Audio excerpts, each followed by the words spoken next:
በዝሙት ኃጢአት ሰውነታችንን ያረከስን ሰዎች ንስሐ ስንገባ ሌላ ኃጢአት ሲሰሩ ከኖሩት ሁሉ ፈጥኖ እግዚአብሔር ይቀበለናል። ምክንያቱም ይህ ስሜት በሰው ባህሪ ውስጥ የተዋሃደ ነውና ዲያብሎስ ከሌሎች ፈቃዳት በተለየ ሰዎችን ለመጣል ይጠቀምበታል። የዲያብሎስን ተንኮልና ደባ የሚያውቁ ቅዱሳን የዝሙትን ፈተና ከሌሎች ፈተናዎች ሁሉ በተለየ ሁኔታ ይሸሹታል።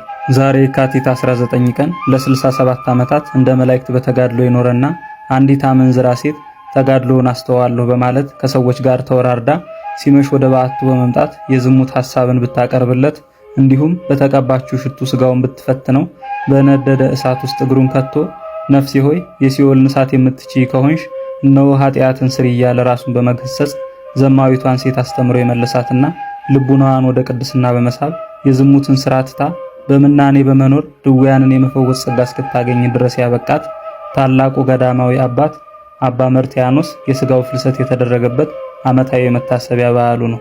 ለእግዚአብሔር ምስጋና ይሁን። እኛንም በአባ መርትያኖስ ጸሎት ከዝሙት ፈተና ይሰውረን ይቆየን።